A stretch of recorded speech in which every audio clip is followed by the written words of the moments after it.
Hey guys, SteveJones313 here, thanks for tuning in, and welcome to the first video in a series I didn't think I'd be doing ever again. This is Dear SteveJones313. Now, for those of you who aren't quite sure what SteveJones313 is, it's pretty much, I think you can probably guess, a Q&A show. People send me their questions, and I answer as best I can. Some are personal, some are hypothetical, some are batshit fucking crazy, some are trivial, and some are, well, bear versus shark related. But anyway, I used to do the show years ago. I started in 2010, and it died a natural death, you know, and I've done a couple of mini episodes since then.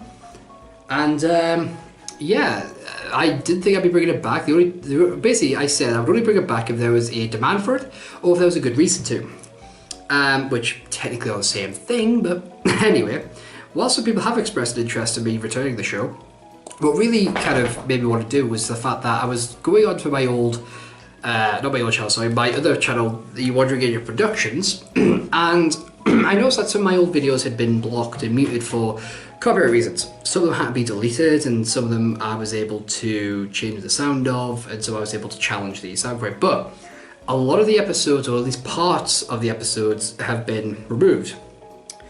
And it got me thinking, videos like SteveJones313 and the old singing videos don't really belong on that channel because they're more about me rather than the channel itself.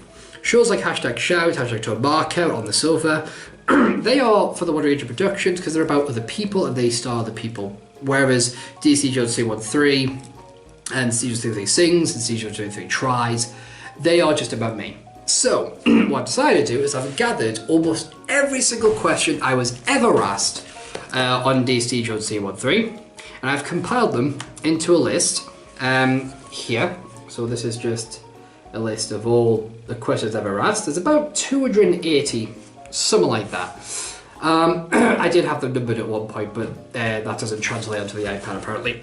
And I have archived the old episodes as unlisted, so they're all listed. If you've got the links to them, you can watch them, but good luck finding them on the old channel. So what I'm going to do is, in every video, I'm going to answer some of the questions I've answered in the past. Obviously, years later, I may have a different perspective on things. I may answer them differently, and obviously, life has changed. So, before I discuss how I'm going to answer the questions, a couple of things about the questions themselves. As I said, these are almost every question I've ever been asked. Some of them I've deleted for either reasons of they're too time specific, i.e. they relate solely to an event which happened at the time, and therefore they're not relative in today's kind of environment. Or they're questions that, without context, just simply don't make any sense. Things that you would have to have seen past episodes to understand, kind of thing. But really, that's about 9-10 questions I've deleted total, excuse me. Lovely. So, how am I going to answer the questions? Well, it's going to work a little differently than last time, because in the old episodes, I could end up making insane length episodes, because I had a rule of answering 10 questions per one. This rule obviously didn't apply to the mini episode, but that ended up being half an hour. So here's what I'm going to do. Each video, I'm going to give myself 20 minutes in total to answer questions. So how that'll work is I'll have 20 minutes on the timer. When I've finished asking the first question, I hit start, and the countdown will start. Once I finish answering the question, I'll hit pause, and then I'll start reading the next question. Once I read the next question, resume the countdown, and so on and so forth. Once the timer hits 0, whatever question I'm in the middle of answering I'm in the middle of answering, that will be the last question. I'll do the ending of the video, and then that's that. And then I'll pick up in the next episode. So there's no real way of knowing. Sorry, my nose is very itchy. But there's no way of knowing exactly how many questions I'm going to get through per episode. The last thing about answering the question is I don't prepare for them. Okay. I have written all the questions down, but I haven't fucking memorized them, and I don't look at the questions until I sit down to do the recording. I do have paper and pen here, but there's no notes or anything. Not that you'd probably give a shit if I did anyway. This is purely here if I need to make notes of any questions that may involve mathematics. I know there's a few questions that do, because I've answered them obviously years ago, so I know there's a couple of questions that involve working out things, or challenge questions where I need to write down certain pieces of information on the question itself. So this is the only thing I have here. I don't have any notes. So let's see how we do. When it comes to the last question, it is possible that I might ramble on a bit. Hopefully the episode should be no greater than half an hour in the episodes. It just sees how we go. So yeah, 20 minutes. Our first question, here we go. You have to get rid of $2,250,000 in just 24 hours. How do you do it? $2,250,000 is $2.25 million. The first thing I would do is I would give $250,000 to my fiance, Lourdes Wolfart, whose channel you can check out in the corner there. Obviously, I would set that to in very different ways. So there's PayPal, there's Western Union stuff. However, by whichever means I need to send that, I'll get it sent. That leaves me with $2 million. Okay, now with $2 million, I'll take $125,000 and I will divide that amongst a lot of people I know online, and that is a lot of people who need help. Either they need financial help specifically, or they're in a situation where adding funds, a large sum of money, would serve a great purpose towards getting them out of a bad situation, or at least into a better one. Another $125,000 would immediately go towards paying artists, musicians, and animators to create various things to help improve my YouTube channel, the Wandering Productions channel, the Lord Hedgehog Gamer channel, Geek King's channel, Lourdes Wolf Arts channel if she wished for it, plus my DVDR profile, DA Corner, Friend Hunt group, all these links will be in the description of the video, my SoundCloud profile, basically all my online things, just to make them more professional, more appealing, and also to purchase basically a new website, which would be about promoting people's content. A bit like Channel Awesome, only one with a decent fucking website layout. Two, one where it's not me that's getting the profits for the videos. I may get the profits from web traffic, but the content creators would get the money that they earn on people watching their videos. That would be the point. I wouldn't be looking to make money off them, apart from the web traffic to this website itself. Rather, I just want to give them a platform that they can showcase their stuff. So that would leave $1.7 million, which is 1 3/4. Now, I do have to do a bit of math here, so I am bringing my calculator out. And my calculator tells me that $1 3/4 million equates to £1,071,811.39. Well, let's get rid of the 39 pence and put that in my change jar that I have upstairs to make it a simple £1,071,811. Well, the first thing I do is I purchase premium bonds. So that would just be a simple case of investing to the maximum. Now, the maximum premium bonds you can have in this country, if I had any country, is £40,000. So if I bring that up to the maximum, that would cost me $39,990. That would bring my new total to £1,031,821. I would then take that £1,821 and put that to one side. So it's just here for the moment. That leaves me with $1,030,000. Now, $30,000 will go towards my parents. So I do both my parents, my little brother and my older brother. So that's $120,000. So $120,000. That leaves me with $911,800 No, sorry, correction. Because my calculator's fucked up. So that, is £910,000. With £910,000, I would then take 250,000 of that and put it into a direct saver. Yeah, I'm assuming that I can't put the money in a bank, but I can put it into something which isn't a bank. So in a direct saver, that's £250,000. That leaves me with £660,000. I would then put £15,000 into a cash NISA, which is that's £15,000, which leaves me with £645,000. Let's have a look. I would then give, there are 4 friends in particular that I've always promised I would help out if I could. So that's another £120,000. I'll give them 30,000 each. So that brings my new total to £525,000. I would then invest. I would then put buy some new equipment for the house.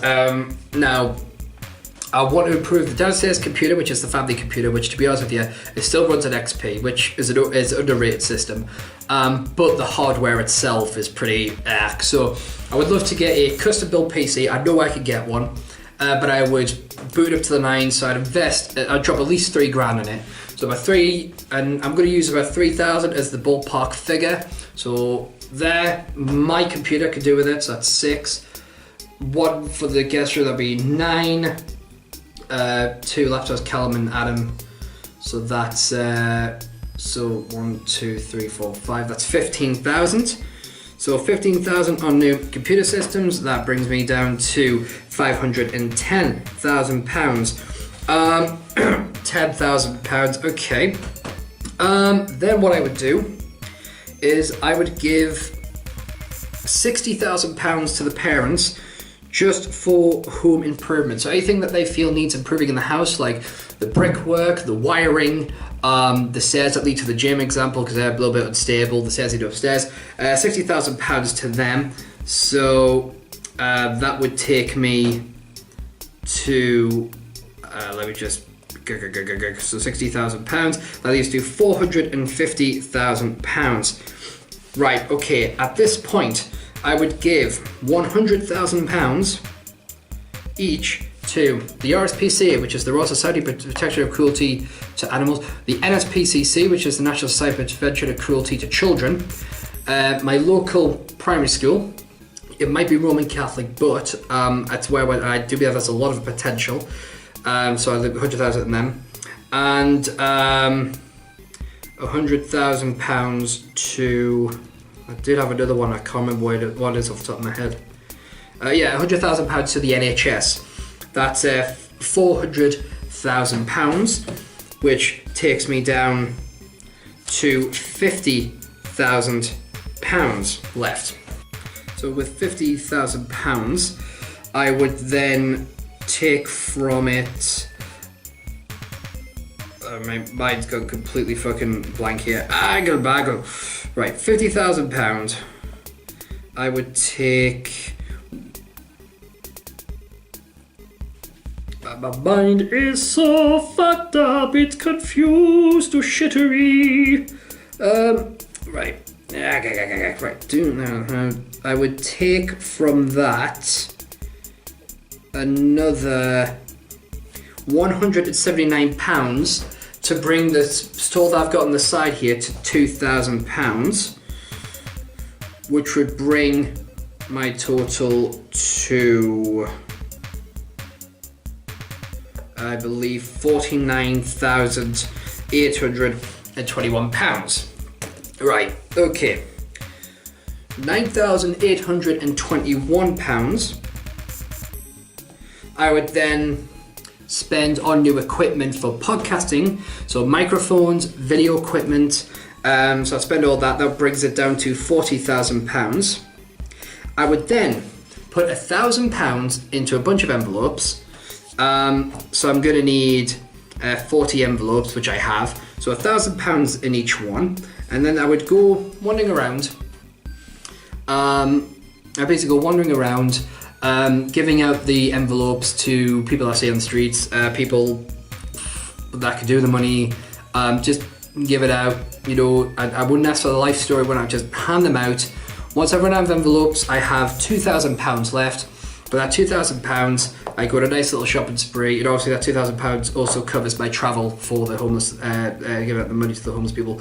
So then I go a little shopping spree, return home, and that is a $2.25 million spent in 24 hours. Stop the clock.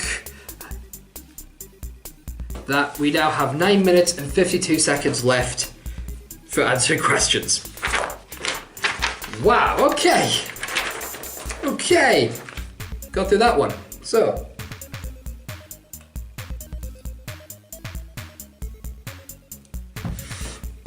Right. Whilst I'll fill that up, next question. Question number 2. What is the hardest song or poem you've ever written? Emotionally, the most difficult deviation to write are anything involving my old friends that are no longer with us. People like Matt, Laura, Michael, Gaz. I mean, given that their deaths were events that shaped my life, and Matt was essentially the guy who gave me my moral compass, in a way, or at least gave me the first foundings of it. It's always difficult to write about them. Right about May of every year, I tend to write about, especially right about May 19th, when it's Matt's anniversary of his departing. I tend to write about them, how it makes me feel. It's an inescapable part of my life, so it's usually the hardest thing in terms of emotionally to write. Question number 3. If you had to kill one person, who would you kill and how would you go about it? Now, this is a difficult question for me because I don't believe in killing people.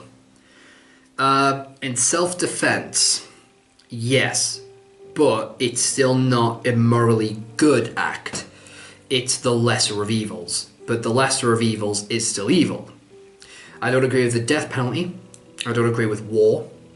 And before anybody asks, I love the soldier, I hate the war. You know, my fiance served the US military. You know, I have a deep found respect for soldiers, as I've addressed many times on #shout.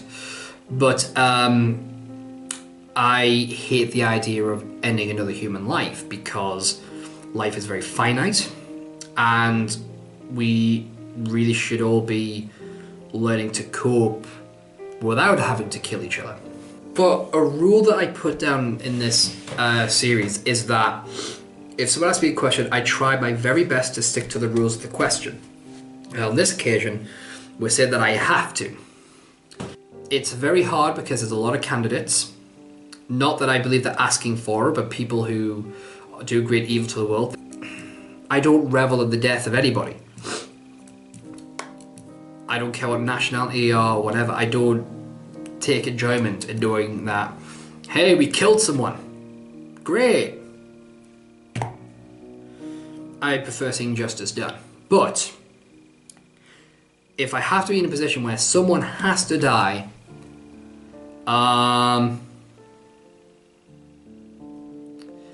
then there is somebody I know who I won't name in a European country, a friend of mine, who is in a lot of pain, is dying a very slow death. Quite an old person as well, by the way. And when I say a friend, I mean I've known him for quite a while. He's a relative of a friend of mine, and you know he's and he wants to end his life at this point because he's in that much pain. So I would pick him, and I would do it as gently as possible. And for anyone that calls that a cop-out, I call it humane. Right, please can we get something more positive? I'll have another drink. Is it Coke? Is it Pepsi? Depends who wants to give me money, my friends. Let's go on to the next question, which might be the last question, might not be. Let's find out. Okay. Question number 4. What is your favourite dessert? Where would be the best to eat it? And with whom? The best dessert for me would preferably be a strawberry ice cream with hot cookie dough. Best place to eat it would be probably in my house. And who with? With my wonderful fiancée, Laura Silva. Simple enough. Stop the clock. 2 minutes and 25 seconds left to answer questions. We did well on that one. Next question. Question number 5. What is the best thing about being human? The best thing about being human, for me personally, there's a lot of things we could look at. I mean, for me, you could look at the fact that we're at the top of the food chain. You could look at the fact of that we've evolved more than most animals, you could argue. I'm not sure if that's scientifically accurate. However, my favourite aspect about humanity is the fact that we have an awareness of things that seems to transcend that of most animals. Not only are we aware of our surroundings, but we are aware that our lives are finite and that we should be living lives to the full and making the world a better place for future generations. That's what I admire about the humanity, is the fact that we have that insight. We have the ability to see that that things could be better, and we really try. And we've got a lot of things to fix. Our inequalities when it comes to gender, sexuality, race, creeds and stuff. I mean, there's a lot of inequality. We need, we still need to make, we need to give women economic freedom. Let's stop paying them fairly and taxing them fairly. Let's start recognizing that there's more than men and women. Let's recognize that the color of your skin is not equal to your worth. Let's recognize that some people like fucking the same gender, some people like fucking different genders, some people like fucking both, some people like fucking different ones at different times, and some people don't want to fuck anything. And it's not just because they haven't found the right person. Leave asexuals alone, they're fucking awesome people. Don't be a prick. We need to fix a lot, but what I love about humanity is that we do recognize that. And we have the ability to fix that if only we'll get our fucking asses in gear and do something about it. So that is what I love about the humanity, the fact that we have this insight, we have this ability to look beyond the need to survive. And we don't just thrive to survive, we thrive to live. That's what I really love about humanity. And I'm looking at the clock, 2, 1, and there we go. That is 20 minutes worth of questions. That is all we have time for on this week's episode of SteveJones313. Thank you very much for watching. It was good getting back to answering questions again, especially when I'm not trying to script it and trying to make it funny and shit, and rather just focusing on answering questions honestly, truthfully, and I hope you guys enjoyed it. If you do have any questions you'd like to send me, then please do send them either as a comment to this video, or you could send them to my email address, dstevejones313@gmail.com. Alternatively, if you're a member of DeviantArt, visit the comment section below, whether you're watching on YouTube or whether you're listening via SoundCloud, and just click on the links in the description, where you'll find the DeviantArt page dedicated to this series of SteveJones313. You can find an archive of all the current episodes there. And of course, you will be able to find these videos on Tumblr. Just visit stevejones313.tumblr.com and you can find the archives there. So that is all from this week's episode of SteveJones313. Once again, thank you very much for watching. Send in your questions. Trust me, I have plenty more to answer, and I'll see you in the next video. Until next time.